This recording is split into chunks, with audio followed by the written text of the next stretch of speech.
መንፈስ ቅዱስን አብ ወልድ መንፈስ ቅዱስ ብሎ በመጥራት ብቻ የቤተ ክርስቲያን ክብር ሆኖ እየቀጠለ ነው መንፈስ ቅዱስ ለማለት አስቸጋሪ ነው ማለት። ቤተ ክርስቲያን የምትመራበት አንዱ ራሱ መርሁ መንፈስ ቅዱስ ነው። ይሄ ካልሆነ በስተቀር ቤተ ክርስቲያን ለማለት ሁሉ እንቸገራለን። አሁን እግዚአብሔር መንፈስ ቅዱስ ስጸልይ በጆሮ የተናገረኝ እንዲህ አለኝ ድምጽ ሰማው መልእክት አለኝ ብሎ የሚመጣ ጳጳስ ፊት ለፊት የሚናገር የለም። ምንድነው መልእክቱ? ገድል ድርሳን መልእክት አይደለም። ንገራቸው እርግማን ነው። ከመንፈስ ቅዱስ ሰምቶ ከአብ ሰምቶ ከወልድ ሰምቶ ከመንፈስ ቅዱስ ሰምቶ የማይናገር ከሆነ ከእግዚአብሔር አይደለም። ግልጹን እንናገር። በኢትዮጵያ ኦርቶዶክስ ተዋሕዶ ቤተክርስቲያን ውስጥ መንፈስ ቅዱስ አይታወቅም። ይጠራል ግን አብ ወልድ መንፈስ ቅዱስ ተብሎ ይጠራል። ይጠራ እንጂ ለምን ይጠቀሙበታል? ድግምት በሚደገምበት ጊዜ በአብ በወልድ በመንፈስ ቅዱስ አንድ አምላክ ስም ተብሎ ከዛ በኋላ የሚቀጥለው ምንድነው? ያንን የሙትን መንፈስ የሚጠሩበት የመንፈስ ቅዱስን መውረድ እንድናንሸራሽረው ያደረገን አንዱ ትልቁ ጉዳይ ለምን ዓላማ ወረደ የሚለውን ስናይ ኢየሱስ ራሱን እኔን ያከብረኛል ስላለ ኢየሱስን የሚመሰክረው መንፈስ ቅዱስ ነው። ሐዋርያት እንኳ ከጌታ ከኢየሱስ ክርስቶስ ጋር 3 ዓመት ተኩል ድረስ አብረውት ቆይተዋል። እንግዲህ አብረው ሲቆዩ ሲያስተምራቸው ሲነግራቸው ከቆየ በኋላ ይሄ ነገር አሁን እንዲሁ ዝም ብሎ አይገባችሁም ነው የጌታ አስተምሮ የነበረው። ዝም ብሎ እንዲሁ እኔ እንደነገርኳችሁ አይገባችሁም፣ ግን እኔ እሄዳለሁ ከአብ የሚወጣ አብ በስሜ የሚልከው አጽናኙ ይመጣል አላቸው፣ መንፈስ ቅዱስ። እሱ ሲመጣ ነው ወደ እውነት ሁሉ የሚመራችሁ፣ እኔ የነገርኳችሁንም ጭምር ያስተማርኳችሁን የሚያስተምራችሁ ማለት ነው። ስለዚህ ቤተ ክርስቲያን ይህንን በደንብ ካልተረዳችሁ በስተቀር መንፈስ ቅዱስን በአብ ወልድ መንፈስ ቅዱስ ብሎ በመጥራት ብቻ የቤተ ክርስቲያን ክብር ሆኖ እየቀጠለ ነው መንፈስ ቅዱስ ለማለት አስቸጋሪ ነው ማለት ነው። ስለዚህ ቤተ ክርስቲያን የምትመራበት አንዱ ራሱ መርሁ መንፈስ ቅዱስ ነው።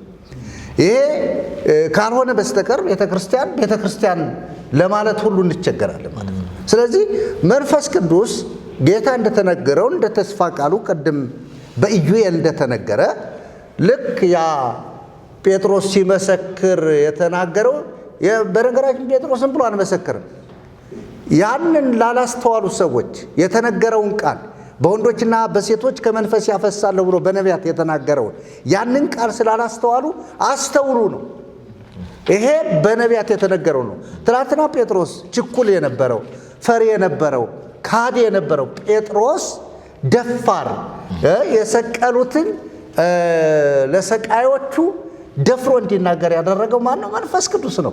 ስለዚህ መንፈስ ቅዱስ የቤተ ክርስቲያን መሪ ዋና ኢየሱስን ሊያከብር የመጣ ሊመሰክርም ጭምር የመጣ የእግዚአብሔር መንፈስ ነው፣ መንፈስ ቅዱስ ነው። ይህ መንፈስ ቅዱስ እንግዲህ በስራ ላይ መተካካት አለ ማለት ነው። በእግዚአብሔር ስራ ላይ በነገራችን ደስ የሚለው እኛ ብቻችን የምንሰራ ሰዎች ስላልሆነ እግዚአብሔር አብሮን ሰራተኛ ስለሆነ መንፈስ ቅዱስ አብሮን ስለሚሰራ፣ ስለዚህ መንፈስ ቅዱስ በበዓለ ሃምሳ ወርዷል። በሐዋርያት ሥራ ምዕራፍ 2 ላይ እንደወረደ ሐዋርያት እንግዲህ ስብከታቸውን ቀጥለው የነበሩበት ከአንድ ቤት ሴትዮ ቤት ነው የነበሩ።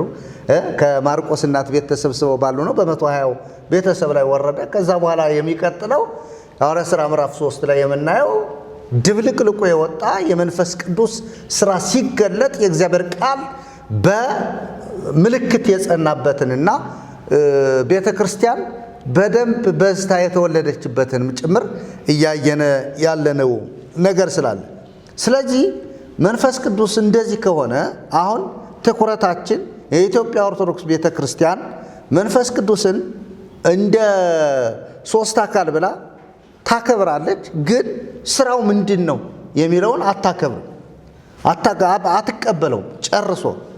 ቅድም እንደተባለው ነው ለመንፈስ ቅዱስ ቤተ ክርስቲያን ብላ ሰርታ እንኳ ሲጀመር ለመንፈስ ቅዱስም ለአብም ቤተ ክርስቲያን አይሰራም። ቤተ ክርስቲያን ራሷ ክርስቶስን ቤተ ክርስቲያን ለእንተና ለሚካኤል ለገብርኤልም አይደለች። ቤተ ክርስቲያን ራሷ ኢየሱስን የሚያከብረው ግን በቤተ ክርስቲያን ውስጥ ማን ነው? መንፈስ ቅዱስ ነው። አብም የሚያከብረው ኢየሱስን። ስለዚህ ኢየሱስን ነው አብ ማን ነው? በኢየሱስ በኩል ነው ቤተ ክርስቲያንን አብ የሚያውቃት መንፈስ ቅዱስም ያውቃል። ስለዚህ ቤተ ክርስቲያን የክርስቶስ ነች። ይህን ምናልባት ሰባኪያን በተለያየ መድረክ ሲቆሙ በክርስቶስ ክርስቲያን ይላሉ፣ በወልድ ወልድ እግዚአብሔር ይላሉ። ስለዚህ ቤተ ክርስቲያን ይህንን መሰረት አድርጋ በመንፈስ ቅዱስ ተመርታ ሲኖዶሷንም አላቋቋመችም። ሲኖዶሱ በመንፈስ ቅዱስ ካለመቋቋሙ የተነሳ መንፈስ ቅዱስ መሪ ካለመሆኑ የተነሳ የተለያዩ ስህተቶች ሲፈጠሩ ስህተቶቹን ዝም ብሎ ያልፏቸዋል አድፈስፍሰው። ስለዚህ የመንፈስ ቅዱስን ስራ እንዴት ነው ቤተ ክርስቲያን የምታስተናግደው? እንግዲህ እሷም በነበሩበት ወቅት ያው በመንፈስ ቅዱስ በእንትን ይሉታል፣ ያው እንደተባለው በቅዳሴውም በምኑ ይጠራል ስሙ። ግን ስራው፣ አሰራሩ፣ አደራረጉ የሚሰጠው ጸጋ በቤተ ክርስቲያን በደንብ ይታወቃል ወይ የሚለውን እና ሌላውን መጽሐፍ ቅዱሳዊ ይዘት አስመልክቶ እስኪ ቀሲስ ደግሞ እሱ ማብራሪያ ይስጡ። እሺ፣ አመሰግናለሁ። እንግዲህ ባለ አምሳን አንስተን ወደ መንፈስ ቅዱስ መተናል። አዎ፣ ያነሳንበት አንድ መነሻ አለን። ስንነሳ የእስራኤል ሕዝብ የሚያከብረው አንድ በዓል አለ። ከሚከበረው በዓል ምንነትና ዓላማ ተነስተን በሐዲስ ኪዳን ደግሞ የመንፈስ ቅዱስን መውረድ ዓላማ እየተመለከትን ነው። በዚህ ውስጥም እንግዲህ ሰፊ ሐሳብ ማብራሪያ እየተሰጠ ነውና እንደ እግዚአብሔር ቃል መንፈስ ቅዱስን ደግሞ በዓሉ የሚከበርበትን ዕለቱን ምንነቱን በግልጽ አስቀምጠናል። ነገር ግን መንፈስ ቅዱስ እግዚአብሔር ነው ብለን ስናስብ በብሉይ ኪዳን በነበረው መገለጥ እኛ አብ፣ ወልድ፣ መንፈስ ቅዱስ ብለን የምናምን በሥላሴነት የምናምን ስንሆን አብን፣ ወልድን፣ መንፈስ ቅዱስን አንድ አምላክ ብለን ተቀብለን ግብር አላቸው። አብም ወልድም መንፈስ ቅዱስም ምን አለው? ግብር አለው። ከዛ ስራ ማለት ነው። ስራ አለው። ያ ስራው ምንድን ነው? የአብ የወልድ የመንፈስ ቅዱስ ስራቸውን መገለጣቸውን ምንድን ነው ብለን በጥርት ባለ መረዳት ያስፈልጋል።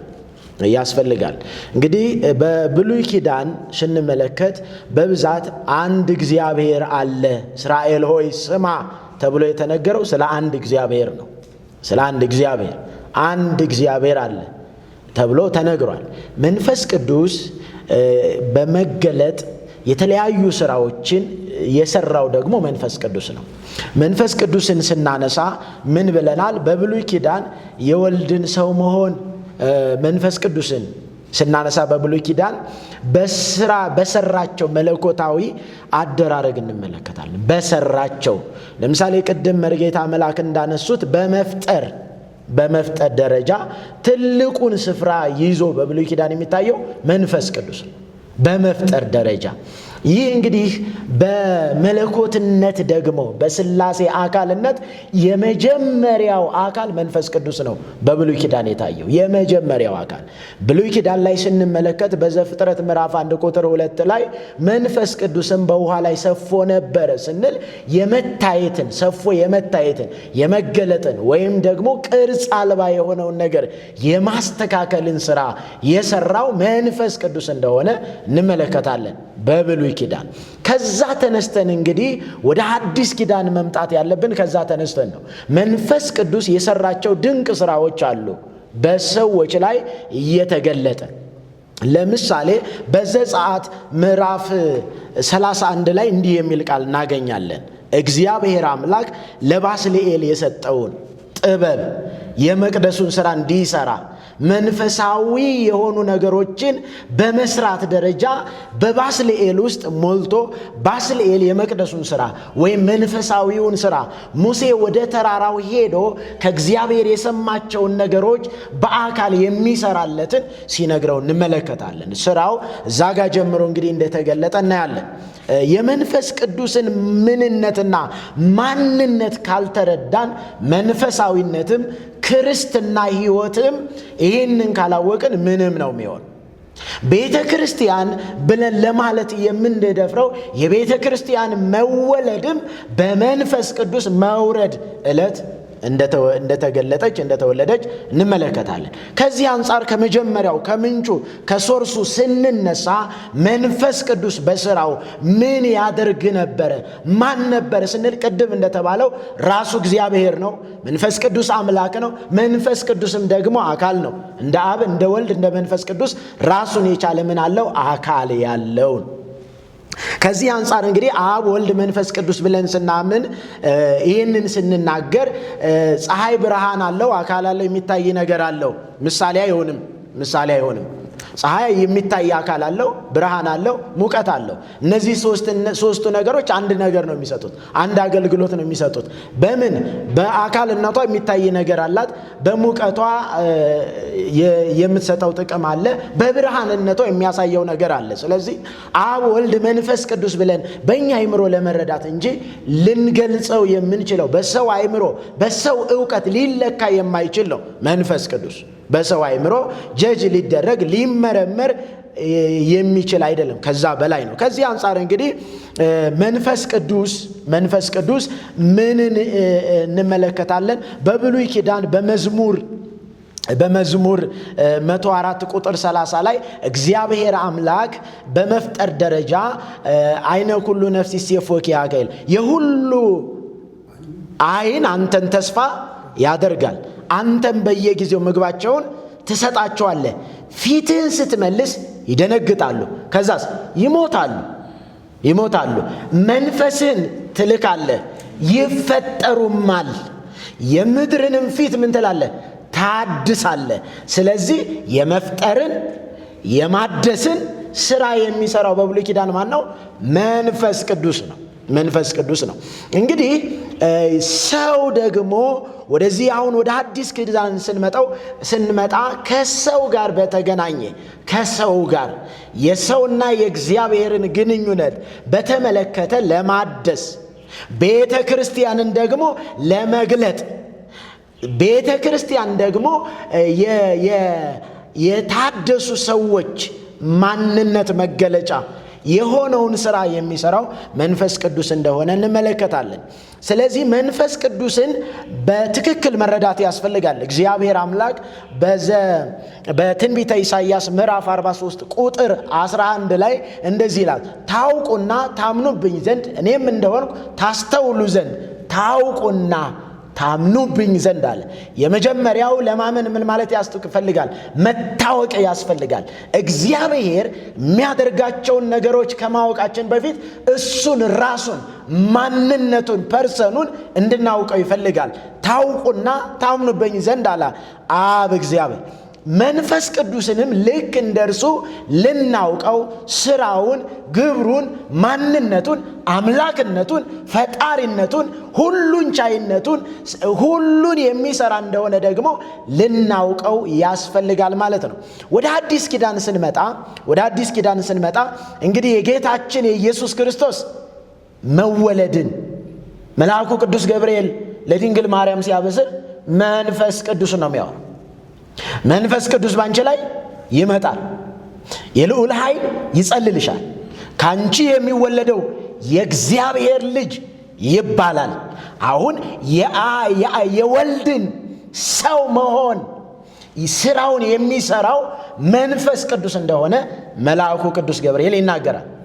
ስለዚህ ማቴዎስ ሲጽፍ ደግሞ ማርያም ለዮሴፍ የታጨች ነበረችና ዮሴፍ መጽነሷን ሲሰማ በስውር ሊተዋት ወደደ ይላል ማቴዎስ ሲጽፍ። ስለዚህ ያንን ቃል ስንመለከት ሊተዋት በወደደ ጊዜ የእግዚአብሔር መልአክ ተገልጦ እንደዚህ ይለዋል፣ የኢየሱስ ክርስቶስም ልደት እንዲሆነ። የማቴዎስ ወንጌል ምዕራፍ 1 ቁጥር 18። እናቱ ማርያም ለዮሴፍ በታጨች ጊዜ ሳይገናኙ ከመንፈስ ቅዱስ ጸንሳ ተገኘች። አሁን የኢየሱስ ክርስቶስ መጸነስ መገኛው ማን ነው? መንፈስ ቅዱስ። ከመንፈስ ቅዱስ ጸንሳ ምን አለች? ተገኘች። እጮኛዋ ዮሴፍ ጻድቅ ሆኖ ሊገልጣት ስላልወደደ በስውር ሊተዋት አሰበ። እርሱ ግን ይህን ሲያስብ እነሆ የጌታ መልአክ በሕልም ታየው፣ እንዲህም አለ፣ የዳዊት ልጅ ዮሴፍ ሆይ ከእርሷ የተጸነሰው ከመንፈስ ቅዱስ ነውና እጮኛህን ማርያምን ለመውሰድ አትፍራ ይለዋል። እንግዲህ መንፈስ ቅዱስ ስራው በግልጽ ምን እንደሆነ በአዲስ ኪዳንም በማቴዎስ ወንጌል በሉቃስ ወንጌልም በሁሉም ወንጌላት ስራው ተገልጧል። ነገር ግን መንፈስ ቅዱስን እንዴት እንረዳ? ወደ በዓለ ሃምሳ ስንመጣ መንፈስ ቅዱስ አስቀድሞ የወልድን ሰው መሆን ይገልጥ የነበረ ያበስር የነበረ እርሱ እንደሆነ እንመለከታለን። እንዲሁም ጌታችን መድኃኒታችን ኢየሱስ ክርስቶስ በእድገቱም በአገልግሎቱም መንፈስ ቅዱስ ይመራው እንደነበረ ሙሉ ለሙሉ በመንፈስ ተመርቶ ወደ ምድረ በዳ ሄደ፣ በመንፈስም ተመለሰ ይለናል። እያንዳንዱ ክንውን ላይ እያንዳንዱ እንቅስቃሴ ላይ ኢየሱስ ክርስቶስ ባደረጋቸው በሰራቸው በፈጸማቸው ነገር ሁሉ የመንፈስ ቅዱስ አብሮነት የመንፈስ ቅዱስ ኃይል በእርሱ እንደተገለጠ እንመለከታለን። እንዲሁም ኢየሱስ ክርስቶስ አብንም ሳይተው ደግሞ ይህ የምታዩት ይህንም ማደርገው ከአብ የሰማሁትን ከአብ የተቀበልኩትን ይላል። አብንም መንፈስ ቅዱስንም በመግለጥ ኢየሱስ ክርስቶስ አገልግሏል። ኢየሱስ ክርስቶስ ስራውን ጨርሶ ወደ አብ በሚሄድበት ጊዜ ደግሞ የሚተካው ጰራቅሊጦስ መንፈስ ቅዱስ ይመጣል አለ። ይህንን በሚገልጽበት ጊዜ የአብን ርኅራኄ አጽናኝ ብሎ ሲገልጸው የአብን ፍቅር፣ የአብን ቸርነት፣ የአብን ሰውን ወዳጅነት በሚገልጽ ያንን ደግሞ በርኅራኄ በፍቅር የሚገልጽ የሚያድስ ላያችን ላይ ያለውን በሰው ላይ ያለውን ሁሉ የሚያስወግድ የሚያጠራ በመለኮታዊ አደራረጉ ቅድም እንዳልኩት በብሉይ ኪዳን ከሦስቱ አካላት አንዱ መንፈስ ቅዱስ በመጀመሪያ ተገልጧል። ከዛ በኋላ ደግሞ በአዲስ ኪዳን ደግሞ ሙሉ ለሙሉ የተገለጠበት ነው።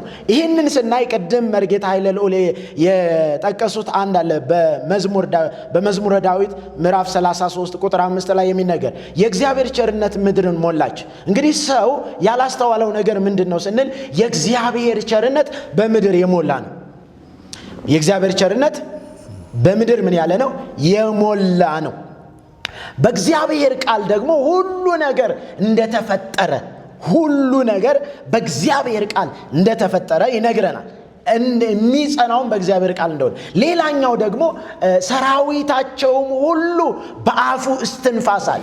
እንግዲህ በዮሐንስ ወንጌል ምዕራፍ 4 ቁጥር 24 ላይ ራሱ እግዚአብሔር መንፈስ እንደሆነ ያ መንፈስ የተባለው እግዚአብሔር መንፈስ ቅዱስ እንደሆነ አምላክም ገዥም ፈጣሪም ሕያውም እንደሆነ የምንረዳበት ነው። መንፈስ ቅዱስ ማንነቱ ይህ ሲሆን ወደ ቤተ ክርስቲያን ሰሪነት ወይም ደግሞ አሁን ባሉ በሃይማኖት ተቋማት በተለያዩ ስፍራ እንዴት ይገለጣል? ሰዎችስ እንዴት ይረዱታል ስንል እንግዲህ የተለያየ አመለካከት የተለያየ አረዳድ አለ። መንፈስ ቅዱስ በበዓለ ሃምሳው ቀን እስራኤላውያን በዓላቸውን በሚያከብሩበት ቀን እንደተነገረው ጌታችን መድኃኒታችን ኢየሱስ ክርስቶስ በዮሐንስ ወንጌል ምዕራፍ 14 ላይ እንደተናገረው ምዕራፍ 16 ላይም ቅድም እንደተገለጸው እንደተናገረው ያ የወረደበት ዕለት ምን ተከሰተ ምን ተፈጠረ ስንል የመጀመሪያው ቤተ ክርስቲያን የተወለደችበት ነው። ደግሞ በዛን ቀን በዓል ለማክበር ከተለያየ ስፍራ በመጽሐፍ ቅዱስ ላይ የተገለጠው 13 ክፍላት እንደመጡ መጽሐፍ ቅዱስ ይናገራል። ምን ለማድረግ ነው የመጡት? በዓል ለማክበር በሚመጡበት ጊዜ ደቀ መዛሙርቱ ደግሞ በአንድ ቤት ውስጥ ምን ያደርጋሉ? የተነገራቸውን የተስፋ ቃል በመጠበቅ በአንድ ልብ በአንድ መንፈስ ይጸልያሉ። ይጸልዩበት የነበረውን ቤት ደግሞ እንደ አውሎ ነፋስ እንደ እሳትም እንደተገለጠ በላያቸውም እንዳረፈ በሌላ ቋንቋ ወይም ደግሞ ልሳን እንዲናገሩ እንዳደረጋቸው እንመለከታለን። እዛ ጋር የመንፈስ ቅዱስ መገለጥ መንፈስ ቅዱስ ከመጣ በኋላ በቤተ ክርስቲያን ያለው አደራረግ ወይ አሰራር ምንድነው ስንል ሁሉን የሚያደርግ የሚመራ የሚያስተዳድር የሚያንጽ የሚናገር የሚናገር ዳዊት እንደዚህ ብሎ ነበር አስቀድሞ በሁለተኛ ሳሙኤል ምዕራፍ 23 ላይ የእግዚአብሔር መንፈስ በእኔ ተናገረ። መንፈስ ቅዱስ የሚናገር በብሉይ ኪዳን ዳዊት ምን አለ? የእግዚአብሔር መንፈስ በእኔ ተናገረ ይላል። በእኔ ተናገረ ይላል። ቃሉም በአንደበቴ ነበረ ይላል። የሚናገረው ማን ነው? ቃሉን ነው። የሚናገረው ማን ነው? መንፈስ ቅዱስ ነው። ይህንን ጴጥሮስ ጠቅሶ የሐዋርያት ሥራ ላይ በአባታችን በዳዊት አፍ መንፈስ ቅዱስ እንደተናገረ ይላል። መንፈስ ቅዱስ የሚናገረው በአባታችን በዳዊት አፍ እንደተናገረ ይሁዳ ወደ ገዛ ምኑ ሄዳለ? ወደ ገዛ እድሉ ወይም ወደ ዕጣ ፋንታው ሄደ። በዛ ፋንታ ሰው እንምረጥ ሲል መንፈስ ቅዱስ የሚመርጥም ሲመጣ ለትንሣኤው ምስክር የሚሆን የሚመርጥም ነው። ሌላኛውስ መንፈስ ቅዱስ ሲመጣ ለቤተ ክርስቲያን አገልጋዮችን የሚሾም ለቤተ ክርስቲያን ጥቅሙ ምንድን ነው ስንል መንፈስ ቅዱስን በሐዋርያት ሥራ ምዕራፍ 20 ላይ እንደዚህ ተብሎ ይነገራል። እንደዚህ ተጽፎ እናገኛለን። የሐዋርያት ሥራ ምዕራፍ 20 ላይ ክብር ለአምላካችን ለእግዚአብሔር ይሁን። ምዕራፍ 20 ላይ እንደዚህ እናገኛለን። ቁጥር 28 ላይ የሐዋርያት ሥራ ምዕራፍ 20 ቁጥር 28 ላይ እንደዚህ ይላል። በገዛ ደግሞ የዋጃትን የእግዚአብሔርን ቤተ ክርስቲያን። እንግዲህ ቤተ ክርስቲያን በጣም አሁንም ዛሬም ለዘላለምን ቤተ ክርስቲያን የእግዚአብሔር ናት። አሁን የምትጠራው ግን የእንትና ነው። የአርሴማ፣ የማርያም፣ የአቦ፣ የጊዮርጊስ፣ የሚካኤል ቤተ ክርስቲያን የእግዚአብሔር ናት። የሚካኤል አይደለችም፣ የአቦ አይደለችም፣ የጊዮርጊስ አይደለችም፣ የማርያም አይደለችም። ቤተ ክርስቲያን እንደ እግዚአብሔር ቃል የእግዚአብሔር ናት። የእግዚአብሔር ቤተ ክርስቲያን በልጁ በኢየሱስ ክርስቶስ ቅዱስና ሕያው ደም የተመሰረተች በመንፈስ ቅዱስ መውረድ የተገለጠች የእግዚአብሔር ናት። የማርያም አይደለም። የማርያም ቤተ ክርስቲያን ተብሎ ነው የሚጠራው። የማርያም ቤተ ክርስቲያን፣ የገብርኤል ቤተ ክርስቲያን፣ የሚካኤል ቤተ ክርስቲያን፣ የጊዮርጊስ ቤተ ክርስቲያን፣ የተክለ ሃይማኖት ቤተ ክርስቲያን እንደዚህ የሚል በመጽሐፍ ቅዱስ የለም። ቤተ ክርስቲያን የእግዚአብሔር ናት። ታዲያ ቤተ ክርስቲያን የእግዚአብሔር ከሆነች የሚያስተዳድራት የሚመራት ማን ነው? መንፈስ ቅዱስ ነው። መንፈስ ቅዱስ በመንፈስ ቅዱስ የምትመራ መንፈስ ቅዱስ የሚያስተዳድራት መንፈስ ቅዱስ ደግሞ አገልጋዮቿን የሚሾምላት መንፈስ ቅዱስ ነው የሚሾም አገልጋዮችን የሚመርጥ የሚሾም። እንግዲህ በሐዋርያት ሥራ ላይ የተገለጠው ይህንን ነው እና በገዛ ደግሞ የዋጃትን የእግዚአብሔርን ቤተ ክርስቲያን ትጠብቋት ዘንድ መንፈስ ቅዱስ እናንተን ጳጳሳት አድርጎ ለሾመባት ለመንጋው ሁሉና ለራሳችሁ ተጠንቀቁ። ለቤተ ክርስቲያን አገልጋይ የሚሾም መንፈስ ቅዱስ ነው። ለቤተ ክርስቲያን ዋናው መንፈስ ቅዱስ ነው። ራሷ ክርስቶስ መሪዋ፣ አስተዳዳሪዋ መንፈስ ቅዱስ፣ አካሏ ደግሞ የብልቶች ሆነው ደግሞ የሚያገለግሉ ምእመናኗ። ቤተ ክርስቲያን ተብሎ የሚጠራውም ደግሞ ኢየሱስ ክርስቶስ በሥጋው መከራን ተቀብሎ ሞቶ በሦስተኛው ቀን ከተነሳ በኋላ በትንሣኤ ኃይል የመጣው መንፈስ ቅዱስ በዛ ያመኑ ሰዎች የሚሰባሰቡት ያ ቤተ ክርስቲያን ነው። ያ ደግሞ የመንፈስ ቅዱስ ማደሪያ ቤተ መቅደስ የሆኑት እነዛ ናቸው። ግዑዝ ቤተ ክርስቲያን የለም። ግዑዝ ቤተ ክርስቲያን የለም። የሚካኤልም ተባለ የእንትናም ተባለ ለመንፈስ ቅዱስ ተሰጠውም አልተሰጠውም የእግዚአብሔር መንፈስ ማደሪያ ሆነው የተመረጡት ሰዎች ናቸው። ያም ደግሞ በጌታ በኢየሱስ ክርስቶስ ያመኑ የዳኑ ጽድቅን፣ ቅድስናን የተቀበሉ በመንፈስ ቅዱስ የታተሙ እነዚህ ናቸው ቤተ ክርስቲያን።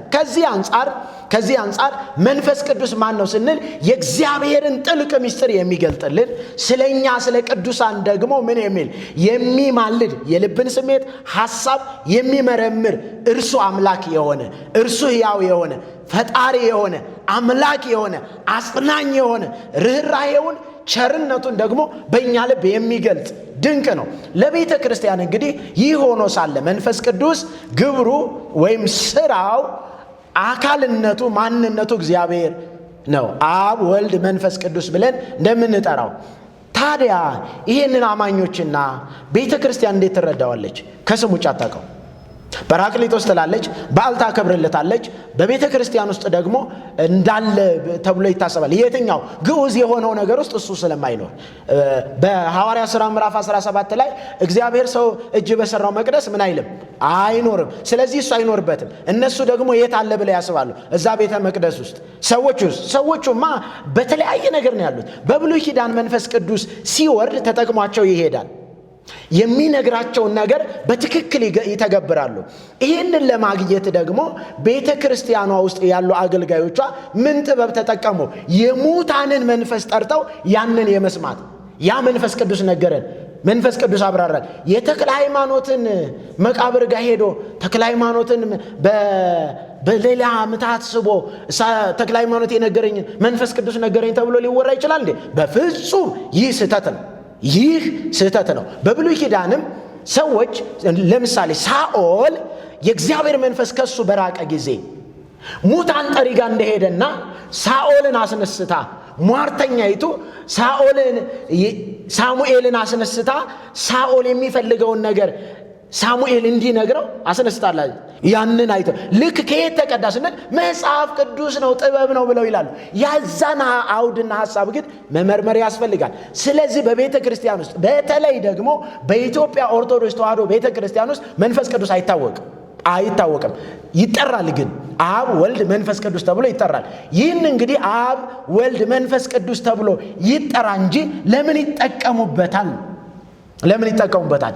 መንፈስ ቅዱስ ነው ወይ የሚመራው? አይደለም። መንፈስ ቅዱስን ለመምራት ምን ይደረጋል? ድግምት በሚደገምበት ጊዜ በአብ በወልድ በመንፈስ ቅዱስ አንድ አምላክ ስም ተብሎ ከዛ በኋላ የሚቀጥለው ምንድነው?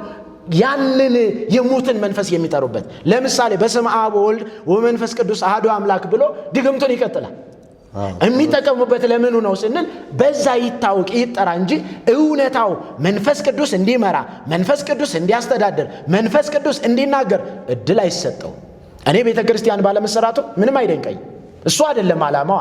ሰው ነው የሚሰራው መንፈስ ቅዱስ ራሱ ሰውን ነው የሰውን ሕይወት ነው የሚቀይረው። እሱ ሊሰራለት የሚፈልገው ምንም ነገር የለም። እግዚአብሔር አምላክ አስቀድሞ ሲናገር ለኔ ምን አይነት መቅደስ ትሰሩልኛላችሁ? ሰማይ ዙፋኔ ነው፣ ምድር የእግሬ መረገጫ ነው። ምን አይነት መቅደስ ትሰሩልኛላችሁ አለ። ለሱ ተሰራለትም አልተሰራለትም ግን ሊታወቅ ያስፈልጋል። ግን ማንነቱ፣ አምላክነቱ፣ ሁሉን ቻይነቱ፣ ፈጣሪነቱ ሊታወቅ ይገባል። ስለዚህ ይህ አይታወቅም። በመባል ደረጃስ ይባላል። እንዲያውም የመንፈስ ቅዱስን ልጅነት በ40 እና በ80 ቀን ስንጠመቅ ተቀብለናል ተብሎ ምን ይባላል? ይተረካል በታሪክ ደረጃ። እውነታው ግን አለ ወይ ስንል የለም። ከዚህ አንጻር ይህ ሊታወቅ ይህንን ተመልካቾቻችን፣ አድማጮቻችን ይህን መንፈስ ቅዱስ ማን ነው የሚለውን በፐርሰን ደረጃ አምላክ ነው፣ ፈጣሪ ነው፣ ሕያው ነው፣ ሩሩህ ነው፣ አጽናኝ ነው፣ ሕይወት ሰጪ ነው። መንፈስ ቅዱስ ሕይወት የሚሰጥ ነው። የዘላለምን ሕይወት ለሞተው ሕይወት የሚሰጠው መንፈስ ቅዱስ ነው። ሌላኛው ደግሞ በሁለተኛ ቆሮንቶስ ምዕራፍ 3 ቁጥር 17 ላይ ጌታ መንፈስ ነው። የጌታ መንፈስ ባለበት አርነት አለ። አርነት የሚያወጣው እርሱ መንፈስ ቅዱስ በቤተ ክርስቲያን አገልግሎቱ የበላይ ነው። ይቆየን። በጣም ጥሩ። እግዚአብሔር ይባርከዎት። እንግዲህ አያችሁ እግዚአብሔር ያሳያችሁ። እንዲሁ ቄስ እንደዚህ መንፈስ ቅዱስን ሲሰብክ ማየት በእውነቱ እግዚአብሔርን በደንብ ነው የምናመሰግነው። ምክንያቱም መንፈስ ቅዱስን በዚህ መልኩ ከማምለክ ይልቅ ወይም ከመስበክ ይልቅ ባለ ሃምሳውን ተጠቅሞ የመጨረሻውን የግብረ ሰላሙን የመጨረሻ ድግስ አድርገው የሚቀጥለውን ጾም ለመጾም ነው ካህናት እንግዲህ ጥረት የሚያደርጉ የነበረ እንጂ ስለ መንፈስ ቅዱስ አሰራር ወይም ስለ መንፈስ ቅዱስ ግብር ገብቷቸው አይደለምና እግዚአብሔር ይባርከዎት። በደንብ አድርገው ነው እየገለጡት የነበረ። በጣም ደስ ይላል። እኛም ደግሞ ይህንን በደንብ ሰዎች እንዲያውቁት ነው። ያለ መንፈስ ቅዱስ ኢየሱስን ማወቅ አይቻልም። ያለ መንፈስ ቅዱስ ኢየሱስንም መቀበል አይቻልም። ያለ መንፈስ ቅዱስ ከኃጢአት መወቀስ አይቻልም። ያለ መንፈስ ቅዱስ ቤተ ክርስቲያን አምልኮ ልትፈጽም አትችልም። ያለ መንፈስ ቅዱስ መሾም መመረጥ አይቻልም። መጽሐፍ ቅዱስ ሲናገር በሐዋርያት ሥራ ምዕራፍ 13 ላይ ሁላችሁም እንደምታውቁት ሐዋርያት ሥራ ምዕራፍ 13 ላይ የነ ጴጥሮስ አገልግሎት አብቅቶ የነ ጳውሎስ አገልግሎት የቀጠለበት ነው። ጳውሎስና በርናባስ በተገኙበት ወቅት ነቢያት መምህራን በነበሩበት ጊዜ መንፈስ ቅዱስ ጳውሎስንና በርናባስን ለጠራኋቸው ለዩልኛል። ስለዚህ መንፈስ ቅዱስ ለአገልግሎትም የሚጠራ ነው። ከዛ በኋላም በመንፈስ ቅዱስ ተልከው ይላል ቁጥር 4 ላይ በመንፈስ ቅዱስ ተልከው ወደ እንተና ሄዱ ይላል። ምን ማለት ነው? የሚልክም ነው ማለት ነው። በጣም የሚገርመኝ እግዚአብሔር አብ፣ እግዚአብሔር ወልድ፣ እግዚአብሔር መንፈስ ቅዱስ በስራ አንድ ቀንም ተጋጭተው አያውቁ። አንተ ያቀረብከው ሪፖርት ትክክል አይደለም፣ እኔ ያቀረብኩት ሪፖርት ነው ትክክል። አንተ የሰራው ስራ ትክክል አይደለም፣ እኔ የሰራሁት ስራ ትክክል ነው ብሎ ኢየሱስም መንፈስ ቅዱስም አብም በፍጹም አይጣረሱም፣ አይጋጩ። ነገር ግን አብ የሚሰራው ስራ ወልድ የሚሰራው ነው፣ ወልድ የሚሰራው ስራ መንፈስ ቅዱስ የሚሰራው ነው። ስለዚህ የሥላሴ አገልግሎት በጣም ደስ ያለ ቅድም እንዳልኩት አብም ወልድም መንፈስ ቅዱስም ከኛ ጋር አብሮ ይሰራል።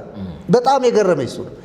አብ አስቀድሞ ኪዳን በገባው መሰረት ኪዳኑን በራሱ እጅ ይዞ ለሰው ቢሰጠው ሰው ስለሚጥልበት አብርሃምን ጠርቶ ለአብርሃም ሰጥቶት እግዚአብሔር አብ ዝም ቢል ኪዳኑ አይፈጸሙም፣ ወልድ ከአብርሃም ዘር አይወለድም ነበር። ስለዚህ ጠብቆ አመጣና አዲስ ኪዳን ላይ ወልድ ተወለደ እንደተናገረው የሴቲቱ ዘር። ከዛ በኋላ ግን እንደተባለው ሲወለድ ከመወለዱ በፊት ሲጸነስ ማለት መንፈስ ቅዱስ ነው ይመጣል ያላት መልአኩ። ይገረመኝ መንፈስ ቅዱስ ይመጣብሻል። አሁን ገብርኤል ያው ስሞዛ ስለተጠቀሰ መልአኩ ገብርኤል መንፈስ ቅዱስ ይመጣብሻል አላት እንጂ ስላወላለዱ እኔ ምንም ማውቀው ነገር አለ ብሎ አልተናገረም። የሚያውቀው ነገር ምንድነው? ገብርኤል ማብሰር ብቻ ነው፣ መንገር ብቻ ነው። እሱ አደራረጉን አሰራሩን አያውቀውም። የሚያውቀው ማን ነው? መንፈስ ቅዱስ ነው። ለዚህ ነው ጥያቄሽ የሚመለሰው በእኔ ሳይሆን በመንፈስ ቅዱስ ነው። ክብር ለኢየሱስ ይሁን። ስለዚህ መንፈስ ቅዱስ በወልድ ሲጸነስ ስራ ሰርቷል ማለት ነው። ከዛ በኋላ እንደተባለው መንፈስ ቅዱስ ከእሷ የተጸነሰው ከመንፈስ ቅዱስ ነውና በመንፈስ ቅዱስ ነውና እጮኛህን ማርያምን ለመውሰድ ምን አትበል፣ አትፍራ። መንፈስ ቅዱስ ባለ አምሳ ከመሆኑም በፊት አስቀድሞ በጌታችን በኢየሱስ ክርስቶስ መጸነስም ጉዳይ ላይ ስራ ሰርቷል። በስደታቸውም ጭምር በሚሄዱበት ስፍራ ዮሴፍ ማርያም ኢየሱስን ይዘው ሲሰደዱም ጭምር መንፈስ ቅዱስ አብሯቸው እንደነበረ መጽሐፍ ቅዱሳችን በደንብ በግልጥ ይነግረናል ማለት ነው። ይህ መንፈስ ቅዱስ እንደዚህ ነው። እንደዚህ ካልተረዳ ነው መንፈስ ቅዱስን እንደ አንድ ኃይል እንደ አንድ ዝም ብሎ እስትንፋስ ወይም ምንድነው ትንፋሽ የሚቆጥሩት ሰዎች አሉና እሱ አይደለም ዋናው። መንፈስ ቅዱስ አሁን ኢየሱስን የሚያከብር ነው። በጣም የሚገርመው እዛ ራዕየ ዮሐንስ መጨረሻው ላይ ስናነብ ከቤተ ክርስቲያን ጋር ሆኖ ማንና ሜል ነው። እኔ ገረመኝ። እግዚአብሔር እኮ ነው እሱ ራሱ እሱ አለ አይደል? ለምንድን ነው ሙሽራውና የሚለው? ባለቤት ነው። የቤተ ክርስቲያን ባለቤት ነው። የሙሽራይቱ ሙሽራ ነው። ኢየሱስን በደንብ አድርጎ የሚያከብረው የሚገልጠው መንፈስ ቅዱስ ነው። ያለ መንፈስ ቅዱስ በምንም ተአምር የቤተ ክርስቲያን አካል ነኝ ብሎ መናገር አይቻልም። ለምን? ከአካሉ ላይ እናንተ በመንፈስ ቅዱስ አማካኝነት ከሕያው ድንጋይ ጋር ሕያዋን ድንጋዮች ሆናችሁ ትሰራላችሁ ይላል ጴጥሮስ። ስለዚህ ሕያዋን ድንጋዮች ሆነን የምንሰራበት ቅድም ቀሲስ እንዳሉ ሕያው ነው መንፈስ ቅዱስ። ሕያዋን ድንጋዮች አድርጎ የሚሰራን እሱ ነው። ስለዚህ ስለ መንፈስ ቅዱስ በደንብ ቤተ ክርስቲያን በተለይ የኢትዮጵያ ኦርቶዶክስ ቤተ ክርስቲያን ይህንን ካልተረዳች፣ በዚህ ካላመነች፣ ይህንን መንፈስ ካልተቀበለች በስተቀር ኢየሱስም የላትም። በነገራችን ኢየሱስን እንዳልኳችሁ የሚገልጠው መንፈስ ቅዱስ ከሆነ ኢየሱስን ካልተቀበለች ቤተ ክርስቲያን መንፈስ ቅዱስን ልታውቀው አትችልም። መንፈስ ቅዱስን ደግሞ ኢየሱስን እንደሚገልጥ ለመግለጥ እንደመጣ ካልተረዳች ቤተ ክርስቲያኒቱ እንዲያው ከሐዋርያዊ ቅብብሎሽ ከአባቶቻችን ምናምን ሐዋርያዊ ቅብብሎሽ ማለት እኮ የሐዋርያ ሥራ ነው አይደለም እንዴ? ሐዋርያ ሥራ ነው። የሐዋርያ ሥራ ደግሞ ቀደም ሶም እንዳነበቡት እግዚአብሔር በገዛ ደግሞ የዋጃትን ቤተ ክርስቲያን ተጠብቋት ዘንድ መንፈስ ቅዱስ እናንተን ጳጳሳት አድርጎ ለሾመባት ለመንጋውና ለራሳችሁ ተጠበቁ። ለሾማት የሚሾም መንፈስ ቅዱስ ያለ መንፈስ ቅዱስ ሹመት የለም። ይቻላል እኮ ተሰብስቦ የገሌ እንትን አለው ግርማ ሞገስ አለው። ግርማ ሞገስ በድግምትም ስለሚመጣ የገሌ ባይታዊ ነው፣ የገሌ ትክክለኛ መነኩሴ ነው፣ የገሌ ከጫካ ቆይቶ ወደ ከተማ የመጣ ጥሩ መነኩሴ ነው፣ መልኩም ጥሩ ነው። ድሮ መልክም ይሟላ ነበር ይባላል። በጳጳሳት ምርጫ ጊዜ መልክ ይታይ ነበር ይባላል። ስለዚህ እንዲህ በመባል መሾም ይቻላል። ይሄ ዓለማዊነት ነው፣ ከመንፈሳዊነት ጋር አይያዝም ማለት ነው። ስለዚህ ቤተ ክርስቲያን ይህንን በደንብ ማወቅ አለባት። መርጌታ መላክ በዚህ ጉዳይ ላይ ተጨማሪ ማብራሪያ ከቤተ ክርስቲያን ጋር የመንፈስ ቅዱስን መስተጋብር ከሲኖዶሱም ጋር ጭምር አሁን እየተፈጠረ ያለው ይሄ ሰጣ ገባ እንትናቸው ራሱ እኮ ቋንቋቸው የሚደበላለቀው እኮ መንፈስ ቅዱስ ስለሌለ እኮ ነው። መንፈስ ቅዱስ ያለባቸው ሰዎች የመንፈስ ቅዱስን አሰራር በመንፈስ ቅዱስ ተገልጠው መንፈስ ቅዱስ ሊገልጠው የወረደውን ኢየሱስን ሲሰብኩ ቅድም መርጌታ ኃይሉ እንዳሉት ውግዘት ገጥሟቸዋል። አሁን እኮ እነሱን ነው ያወገዟቸው። እነሱን ያወገዝናቸው መስሏቸዋል እንጂ የተቃወሙት ወልድን መንፈስ ቅዱስን አብን ነው። ለዚህ ነው ኢየሱስ የምትቃወመኝ አይደለም ይለው የምትቃወመው የመውጊያውን ብረት ብትቃወም በአንተ ይብስብሃል። ስለዚህ ቤተ ክርስቲያን በትክክል በመንፈስ ቅዱስ ተመርታ ኢየሱስን ስትሰብክ መቃወም ማለት ወልድን መቃወም ነው። ስለዚህ ከዚህ አንጻር ቤተ ክርስቲያን ያው አሁንም ባለፈውም ስንወያይ ከነበርናቸው ነገሮች ጋር ተያይዞ ግራም ይጋባትም ሚምታታባቸውም እንደገና ከመንፈስ ቅዱስ ይልቅ ማርያምን ማላቅ፣ ማርያምን ማክበር፣ ማርያምን ወደ መለኮት መቀየር፣ ሴት አምላክ የመፍጠር አካሄድ እየሄዱ ያሉት ከምን አንጻር ነው የሚለውን በደንብ አድርገን እናወራበታለን። እስኪ እሱ ደግሞ ይቀጥሉ። በጣም ጥሩ እግዚአብሔር ይመስገን። እንግዲህ ባለ 50ን እያከበርን ነው። ባለ 50 ራሱ ጌታችን መድኃኒታችን ኢየሱስ ክርስቶስ በተናገረው መሰረት እንግዲህ ይሄ በዓለ ጰራቅሊጦስ ተብሎ በቤተ ክርስቲያን ይታወቃል። እንግዲህ አሁን ለተጠየቁት ሐሳብ መንፈስ ቅዱስና ቤተ ክርስቲያን እንደገና መንፈስ ቅዱስና ሲኖዶሱም እንደገና መንፈስ ቅዱስና ጉባኤ ሊቃውንቱን እሱን በደንብ አድርገን ለማየት ነው። እንግዲህ መጽሐፍ ቅዱሳችን ሲናገር በዘመናት መካከል በዓመታት መካከል ሰዎችን እየተጠቀመ እየተናገረ የራሱን ፈቃድ ሲያደርግ የነበረ አሁንም ያለ ወደፊትም የሚኖር ራሱ እግዚአብሔር ነው። ሰዎችን በመንፈስ ቅዱስ አማካኝነት ሲናገር እናያለን። ለምሳሌ ቅድም የተነሳ ጥቅስ አለ እና እሱን እንደው ደግሜ ባነበው ኢዮብ 26 ላይ በጣም የሚገርም ጥልቅ የሆነ አሰራር የእግዚአብሔርን አድናቆ ስራ የሚያደንቅ እግዚአብሔር ምን አይነት አምላክ እንደሆነ በደንብ አድርጎ ይናገራልና ቁጥር 14 ቁጥር ናት ያላት ይቺ ክፍል ማለት ነው ምዕራፍ።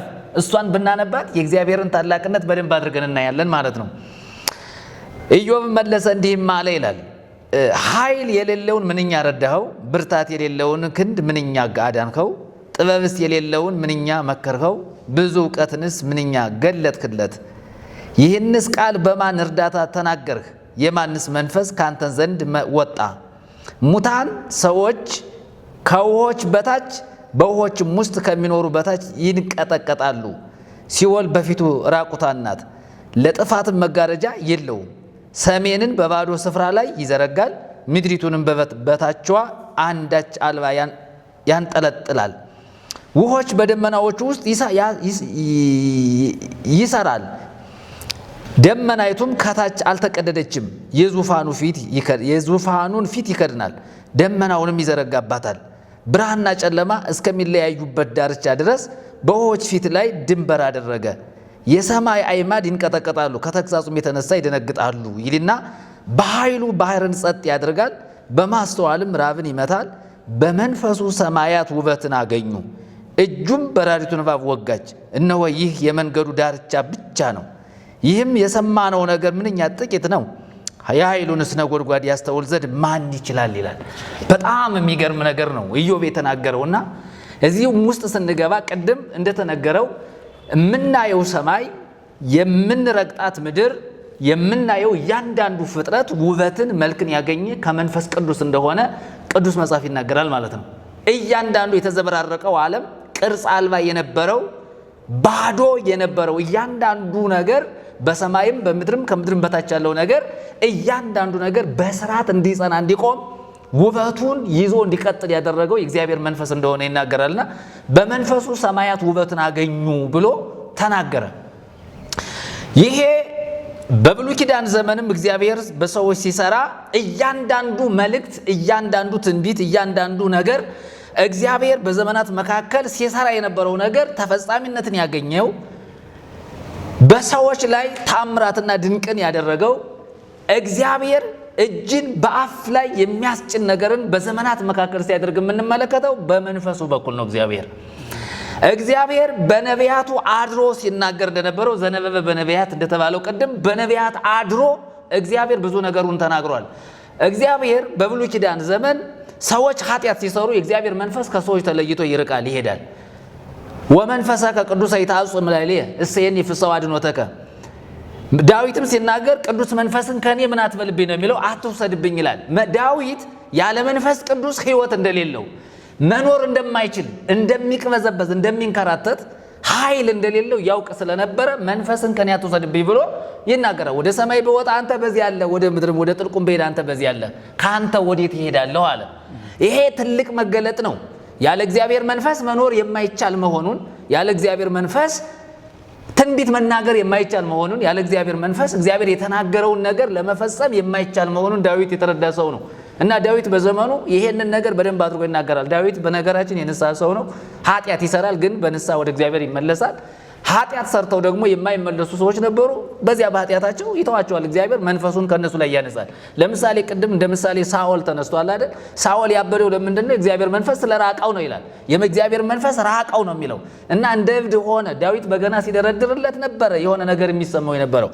ለምንድን ነው ከተባለ ኃጢአት ከመንፈስ ቅዱስ ጋር ምንም አይነት ሪሌሽንሽፕ የለውም። መንፈስ ቅዱስ ለኃጢአት ክፍት የሆነ መስመር የለውም፣ ዝግ ነው።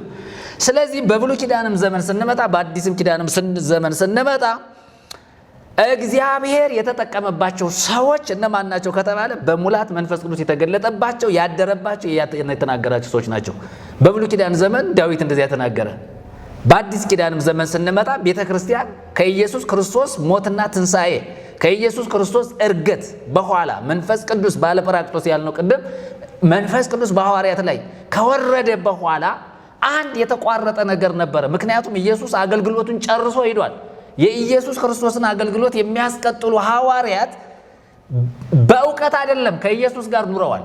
ከኢየሱስ ጋር እግሩ ስር ቁጭ ብለው ኢየሱስ ሲያስተምር ሰምተዋል፣ አይተዋል። ብዙ ታምራትና ድንቅ ሲደረግ አይተዋል። እሱ እያበላ እያጠጣ እንዲያውም ለረሃብተኞች ለችግረኞች እየራራ ሲያበላ ሲያጠጣ ብዙ ታምራትን አድርጓል። በ2 ዓሣ በ5 እንጀራ ማለት ነው። ብዙ ዕውር ሲበራ አይተዋል። ለምጽ ሲነሳ አይተዋል። ጎባጣ ሲቀና አይተዋል። ሽባ ሲተረተር አይተዋል። አጋንንት የያዛቸው ሰዎች ነፃ ሲወጡ አይተዋል። ወደ ኢየሱስ የመጡት ሁሉ ይፈወሱ እንደነበረ መጽሐፍ ቅዱስ ይናገራል። ሐዋርያትም በአካል ነበሩ። ኢየሱስ ከነሱ ከተለየ በኋላ ካረገ በኋላ ያ አገልግሎት ለ50 ቀን ምን ሆኗል ማለት ነው? መሀል ላይ ምን አለ? የሆነ ጋፕ አለ ማለት ነው። የግድ የተስፋው ቃል እስኪፈጸም ድረስ ሐዋርያት ከኢየሩሳሌም መውጣት ስላልነበረባቸው ቁጭ አሉ ማለት ነው። ሐዋርያት በመንፈስ ቅዱስ መሞላት እንዳለባቸው የነገራቸው ኢየሱስ ነው። አገልግሎት የሚቀጥለው በመንፈስ ቅዱስ እንደሆነ የተናገረ ራሱ እግዚአብሔር ነው፣ ሰው አይደለም፣ ስጋ ለባሽ አይደለም። አትውጡ፣ አይሆንም። መንፈስ ቅዱስ በእናንተ ላይ እስከሚወርድ ድረስ ከኢየሩሳሌም እንዳትወጡ ቁጭ በሉ አላቸው ይላል። ቁጭ አሉ። እውነትም እንደተናገራቸው ቤት ዘግተው ሲጸልዩ የሚገርመው ነገር እንደሚነጥቅ አውሎ ነፋስ ድምፅ ከሰማይ መጣ ይልና የተቀመጡበትን ቤት ያንን የሚጸልዩት የጸሎቱን ቤት ሞላው ይላል። በእነርሱ ላይም ደግሞ የተከፋፈሉ ልሳኖች ታዩአቸው ይላል። ይሄ ሆኖ አያቅም። የዚያን ቀን የተፈጸመ ነው። እንዲህ አይነት ቤት በመንፈስ ቅዱስ ሲሞላ በሐዋርያት ላይ የተከፋፈሉ ልሳኖች መታየታቸው የተገለጠው ባለ 50 ቀን ላይ ነው። ስለዚህ ያ ኢየሱስ በታምራትና በድንቅ ኢየሱስ በተለያዩ ኃይል በተለያየ ክብር ሲያገለግለው የነበረው የወንጌል አገልግሎት የሚቀጥለው መንፈስ ቅዱስ በሐዋርያት ላይ ሲወርድ፣ መንፈስ ቅዱስ ሐዋርያትን ሲቀበሉ፣ መንፈስ ቅዱስን ሐዋርያት ሲሞሉ ነው። እንግዲህ በዚህ በሐዋርያት ሥራ ላይ ስንመጣ መንፈስ ቅዱስን ሐዋርያት ደጋግመው ተሞልተዋል። ተሞልተዋል። የተሞሉት መንፈስ ቅዱስን ነው፣ ሌላ አልተሞሉም። ዕውቀት አይደለም የተሞሉት። ኢየሱስ ጋር የሰሙትን የተማሩትን ነገር በሙላት እንዲናገሩ ድፍረት የሰጣቸው ያ መንፈስ ቅዱስ በሙላት እንዲናገሩ ተሞሉት። እሱን ተደጋግመው ለምንድነው ጴጥሮስ ብድግ ብሎ ያንን የመሰለ ስብከት እናንተ በሰቀላችሁት እግዚአብሔርም ከሙታን መካከል ባስነሳው አለ? ብድግ ብሎ ቆም ብሎ ተናገረ። ይሄ ወይን ጠጅ የጠጣ ሰው ምስክርነት አይደለም። ወይን ጠጅ የጠጣ ሰው ትምህርት አይደለም። ይሄ በኢዩኤል የተነገረው ትንቢት ይፈጸም ዘንድ ነው ብሎ ይሄ ጴጥሮስ ቆሞ ለቀቀው፣ አፈሰሰው ይላል። እንደው አፈሰሰው ይላል። በእነሱ ላይ መንፈስ ቅዱስ ፈሰሰ። ቤተ ክርስቲያን እንዴት ነው የቀጠለችው? በመንፈስ ቅዱስ ሙላት እየተሞላች ትጸልያለች ቤተ ክርስቲያን። ለምሳሌ የሐዋርያት ሥራ ምዕራፍ 2 ላይ ብቻ አይደለም የጸለየችው ቤተ ክርስቲያን፣ እዚያ ጋር ጸልያ አላቆመችም። ያ መንፈስ ቅዱስ የወረደበት ቀን ነው። መንፈስ ቅዱስ ከወረደበት ቀን በኋላ ደጋግሞ መንፈስ ቅዱስን ተሞልተዋል። ምን ሲያደርጉ? ሲጸልዩ። በሐዋርያት ሥራ ምዕራፍ 12 13 ላይ ስንሄድ ሳውልና በርናባስ የተለዩበት አንድ ትልቅ የጸሎት ጊዜ ነበረ። ሲጸልዩ መንፈስ ቅዱስ መጥቶ ነው ሳውልን እፈልገዋለሁ ብሎ የተናገረ። ሐዋርያት ምንድን ነው ያደረጉት? ጸልየው ምን ያደረጓቸው? ሸኟቸው ይላል። ሐዋርያት እንዴት ነው ያገለገሉት ብለን ስንል በመንፈስ ቅዱስ ሙላት፣ በመንፈስ ቅዱስ ኃይል፣ በአዲስ ቋንቋ በመናገር ልሳን በመናገር እንደገናም ደግሞ ኃይልን ተሞልተው የሚናገሩበት ጥበብ የሰዎችን ዕውቀት ከንቱ የሚያደርግ ነበር። ለምሳሌ እስጢፋኖስን ብንመለከት ጥበብን፣ እምነትን፣ መንፈስ ቅዱስን የተሞላ ሰው ነው። ሶስት ነገሮችን እስጢፋኖስ ተሞልቷል። ምን ተሞልቷል? ጥበብ የተሞላ ሰው ነው። እንደገና እምነትን የተሞላ ሰው ነው። መንፈስ ቅዱስን ደግሞ የተሞላ ሰው ነው። ይሄንን ተሞልቶ ሲናገር የሚሰሙት አይሁዳውያን እስጢፋኖስ የሚናገርበትን ጥበብ መቋቋም አልቻሉም ነው የሚለው መጽሐፍ ቅዱስ። አልቻሉም ይላል። ለምሳሌ ጴጥሮስ ሲናገርበት የነበረውን መንፈስ አይሁዳውያን ማስቆም አልቻሉም። እንደውም ጽርፈት የሚመስል ተግሳጽ የሚመስል የቁጣ ቃል ሁሉ ሲናገር ጴጥሮስ እናየዋለን። ለምንድን ነው ከተባለ መንፈስ ቅዱስ ስለወረደ። ለምንድን ነው መንፈስ ቅዱስ የወረደው? ቤተ ክርስቲያን እንድትቀጥል፣ ወንጌል እንዲቀጥል፣ ኢየሱስ እንዲገለጥ፣ ኢየሱስ ለሰዎች ሁሉ እንዲሰበክ። ያለ መንፈስ ቅዱስ ኢየሱስ መሰበክ ስለማይችል የግድ መንፈስ ቅዱስ እንደ ተስፋው ቃል መውረድ ነበረበት። ስለዚህ ትልቁ ዓላማ የመንፈስ ቅዱስ መውረድ በሐዋርያት ላይ ኢየሱስ እንዲሰበክ፣ ለድሆች ወንጌል እንዲሰበክ፣ እስረኞች እንዲፈቱ፣ ሙታን እንዲነሱ፣ ያለ ክርስቶስ ያለ ኢየሱስ የሆኑ ሰዎች ወደ ኢየሱስ እንዲመጡ የመንግስቱ ወንጌል በኃይልና በስልጣን ስለሆነ፣ ስለዚህ የእግዚአብሔር መንግስት ሁሉን ትገዛለች ብለን ስንል ወንጌል የሚሰበከው በኃይልና በስልጣን ነው። ስለዚህ በሐዋርያት ዘመን ብዙ ሰዎች ተፈውሰዋል። እነ ሲሞን የሚባሉ ጠንቋዮች የተዋረዱበት አገልግሎት ነው። ስለዚህ ሲሞን ጠንቋይ ነው። ያንን በሐዋርያት ላይ የፈሰሰውን የመንፈስ ቅዱስን ጸጋ ተመልክቶ ገንዘብ ይዞ መጣ አይደለ? ምንድን ነው ያደረገው? ጴጥሮስን ጸልይልኝ ሲለው ምንድን ነው ያለው? ድንገት እግዚአብሔር ይቅር ካለ ነው ያለው። ገንዘብ ይዞ መጥቶ ትክክለኛ ሐዋርያ ስለሆነ ገንዘቡን አይቶ ጸልዬ ልሸኝ ልባርክ አይደለም ያለው። ምክንያቱም ከገንዘቡ የሚበልጥ የእግዚአብሔር መንፈስ ስለሆነ የያዘው የተቆጣጠረው። ጴጥሮስ በገንዘብ አልተሸወደም። ሐናንያና ሰጲራንም ስንመለከት የሆነ ማጭበርበር ነበረ። መንፈስ ቅዱስ ስራውን ሰራ። መንፈስ ቅዱስ ታምራትን የማድረግ ሰዎችን የማዳን ለሰዎች ሕይወትን የመስጠት ስራ ብቻ ሳይሆን ኃጢአተኛንም ይወቅሳል ይገድላል። አይተናል። ይህንን በደንብ ማየት አለብን። አይተናል በመጽሐፍ ቅዱስ ላይ ስለተጻፈ። ስለዚህ ሐዋርያት በመንፈስ ቅዱስ ተሞልተው በየጊዜው ይሞሉ ነበረ። አንድ ጊዜ ይቆም አይደለም። በየጊዜው ይጸልያሉ፣ በየጊዜው ይሞላሉ፣ በየጊዜው ይጸልያሉ፣ በየጊዜው ኃይልን ይቀበላሉ፣ በየጊዜው መንፈስ ቅዱስ ያናገራቸዋል። በመገለጥ የሚናገሩ ነገሮች ነበሩ። ለምሳሌ ጳውሎስ በመገለጥ ይናገር ነበር ይላል። በመገለጥ እንዳልታበይ የሚለው ራሱ አለ። ነገር ግን አንድ የወንጌል ጠላት ሲመጣ አንተ የጽድቅ ጠላት ብሎ ሲናገር አይኑ እንደተዳፈነ እንደጨለመ ብርሃንን እንደተከለከለ እናያለን ማለት ነው። ስለዚህ በዚህ በሐዋርያት ዘመን ስንመጣ ወንጌል በኃይልና በስልጣን የተሰበከበት ዘመን ነው። ሲቀጥል ወደ ሌላው ወደ ተጠየቁት ሐሳብ ሲመጣ ወደ ጉባኤ ሊቃውንት፣ ወደ ሲኖዶስ፣ ወደ ኢትዮጵያ ቤተክርስቲያን ስንመጣ ግን መንፈስ ቅዱስ የሌላት የተራቆተች ቤተክርስቲያን መሆኗን በአራት ነጥብ እንናገራለን ሁላችን። ለምሳሌ መንፈስ ቅዱስን ሰምታ አይደለም የምታገለግለው። በቤተ ክርስቲያን ውስጥ የተሾሙ ጳጳሳት፣ ኤጲስቆጶሳት፣ ሊቃውንትን በለው ሲኖዶስን በለው ምንም እንበላቸው፣ እነዚህ ሰዎች በሕይወታቸው አንድም ቀን መንፈስ ቅዱስን ሰምተው የማያውቁ፣ ከመንፈስ ቅዱስ ጋር ህብረት የሌላቸው፣ በራሳቸው ዕውቀትና ችሎታ የሚናገሩ፣ በራሳቸው ዕውቀት ሰውን የሚያስተምሩ፣ በራሳቸው ዕውቀት የእግዚአብሔርን መንግሥት ለማገልገል የሚታገሉ ናቸው እንጂ መንፈስ ቅዱስ በሐዋርያት ላይ እንደሰራው እሱን እየሰሙ እየተናገሩ አይደለም። ስለዚህ መጽሐፍ ቅዱሳችን ላይ ስንመጣ የምናገኛቸው በጣም ሰፋፊ ነገሮች አሉ። ቤተ ክርስቲያን አሁን ምንድን ነች? ይቺ ቤተ ክርስቲያን ከማን ወገን ነች ብለን ብንል የማን ወገን ነች ቤተ ክርስቲያን? ኦርቶዶክስ ቤተ ክርስቲያን የማን ወገን ነች? ከእግዚአብሔር ነች ወይስ አይደለችም ተብሎ ጥያቄ ቢመጣ መልሳችን ምን እንደሆነ በደንብ ማስቀመጥ አለብን። ቤተ ክርስቲያኒቱ የጥንቱን ነገር ጥላለች ብለናል። በተደጋጋሚ ስንናገረኛ የጥንቱን ነገር ጥላለች፣ እውነተኛውን ነገር ጥላለች፣ ወንጌል ጥላለች፣ ኢየሱስን ገፍታለች፣ ክርስቶስን አርቃለች፣ መንፈስ ቅዱስን ትታዋለች። የአሁን ላይ ያለችዋ ቤተ ክርስቲያን ከመንፈስ ቅዱስ የራቀች ከክርስቶስ ወንጌል የፈረጠጠች ቤተ ክርስቲያን ስለሆነች የሚያስፈልጋት አሁን መንፈስ ቅዱስ ነው።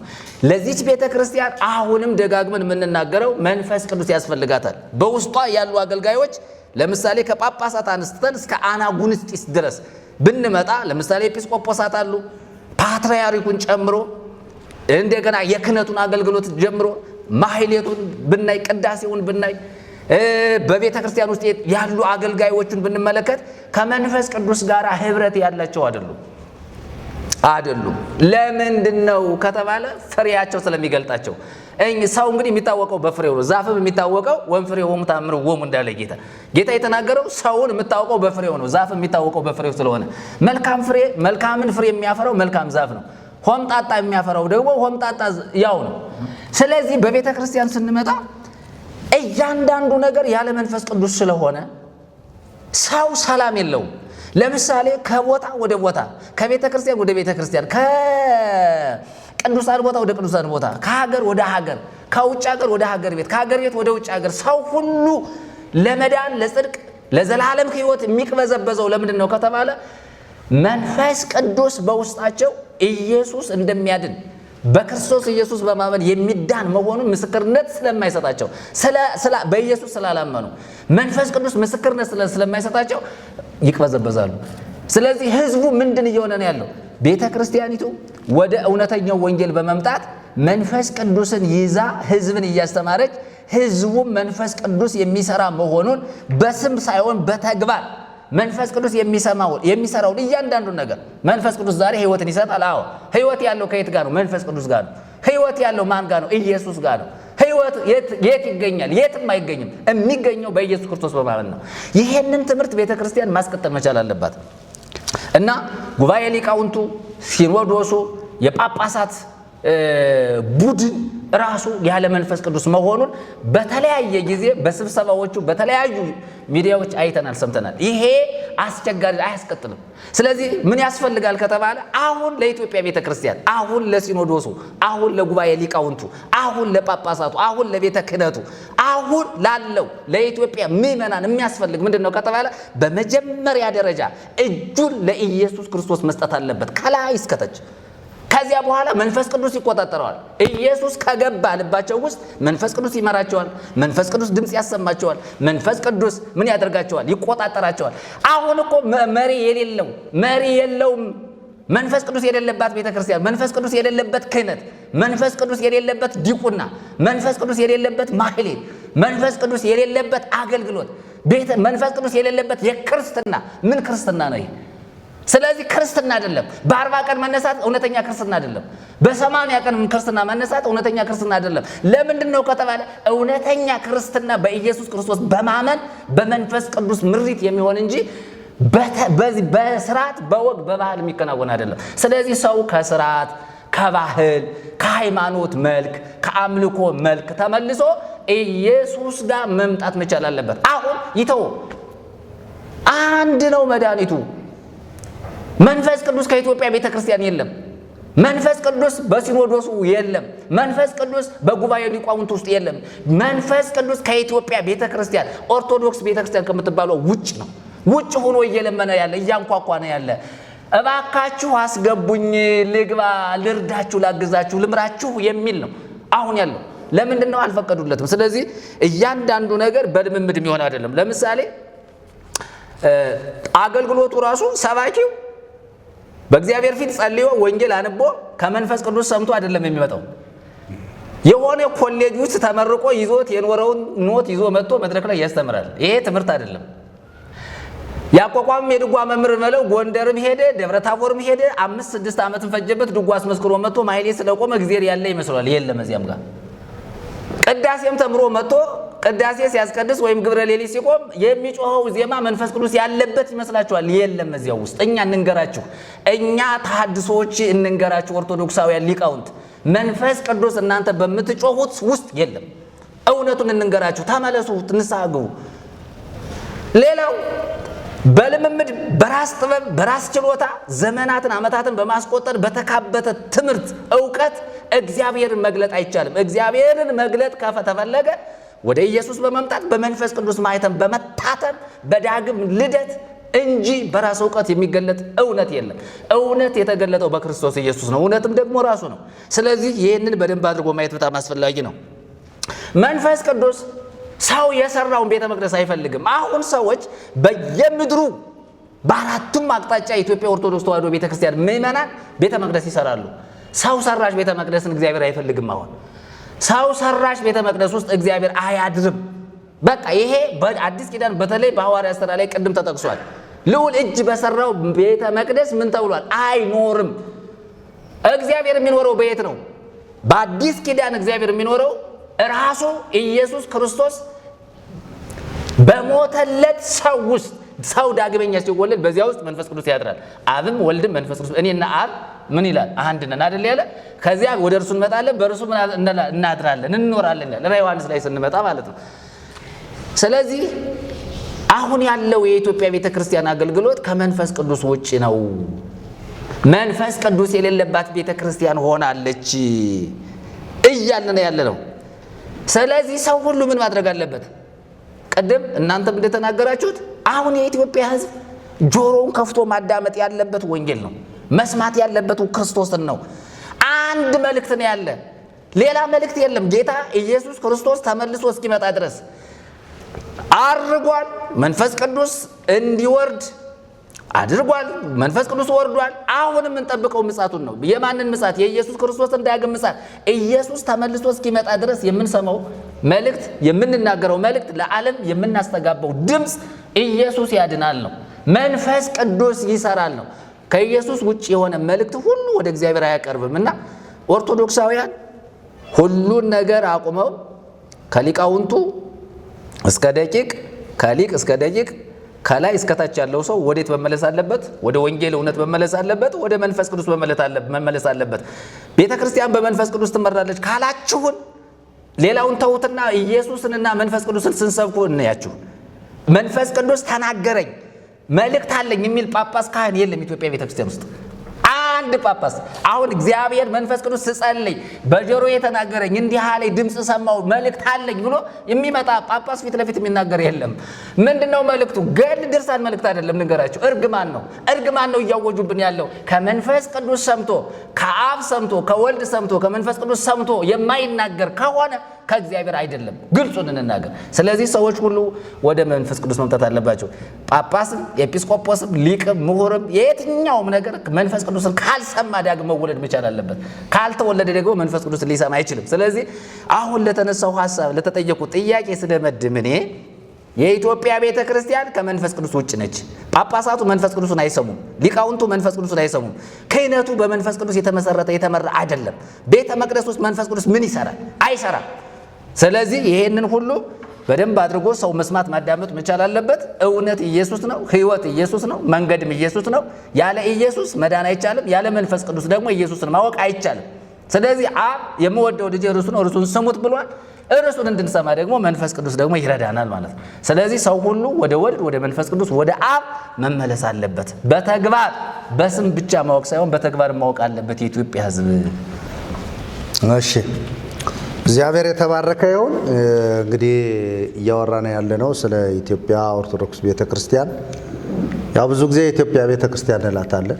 ስለዚህ በኢትዮጵያ ኦርቶዶክስ ቤተክርስቲያን ያለውን የመንፈስ ቅዱስ አሰራር መንፈስ ቅዱስን ቤተክርስቲያን እንዴት ነው አሰራሩን፣ አደራረጉን የምትጠቀምበት ወይስ በመንፈስ ቅዱስ እንዴት ነው እየተመራች ያለ የሚለውን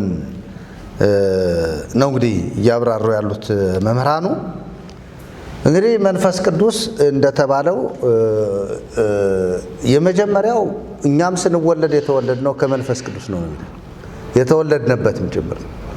የተወለድነበት መንፈስ ቅዱስ ከመንፈስ ቅዱስ ትወለዳለህ ነው ያለው። ዳግም ተወለድ ብሎ ጌታችን መድኃኒታችን ኢየሱስ ክርስቶስ ኒቆዲሞስን ከመንፈስ ተወለድ ነው ያለው። ሌላው የርስታችን መያዣ ነው፣ ማህተም አይደለም እንዴ? ባመኑትም ጊዜ በጸጋው መንፈስ በመንፈስ ቅዱስ ምን በሉ ታተሙ ነው፣ ታትማችኋል ይላል የኤፌሶንን አማኞች ኤፌሶን መጽሐፍ ምዕራፍ 1 ቁጥር 13 ላይ ምንያ ማለት ነው። ሌላው መንፈስ ቅዱስ ጸጋንም የሚያድል ለምሳሌ ጸጋን አንዱ ጸጋ ምንድነው? መሪነት ነው። የመሪነት ጸጋ ማለት ነው። ይሄ ሲኖዶስ ምንለው ሲኖዶስ ዝም ብሎ አይደለም የሚመራው፣ እንዳልኳችሁ በባይታው የሚመራ አይደለም፣ በመንፈስ ቅዱስ የሚመራ ሲኖዶስ ነው የሚያስፈልገው። ስለዚህ መንፈስ ቅዱስ ጸጋን የሚያድል አንዱ መንፈስ ልዩ ልዩ የሆነ ጸጋ ይሰጣል ይላል። ከዛ ውስጥ እረኝነት አለ፣ አስተማሪነት አለ፣ ሰባኪነት አለ፣ ትንቢት አለ፣ ልዩ ልዩ ጸጋ ስጦታዎች አሉ። ከነዛ ውስጥ የሚሰጠው አንዱ መንፈስ ቅዱስ እንዳልኳቸው እረኝነትን ነው፣ ወይም ደግሞ መሪነትን ነው፣ መጋቢነትን ወይም ኤጲስቆጶስነትን። ስለዚህ መንፈስ ቅዱስ ይህንንም የሚሰጥ ሰጪ ለጋሽ አምላክ እንደሆነ በደንብ እንዲረዱ እንፈልጋለን።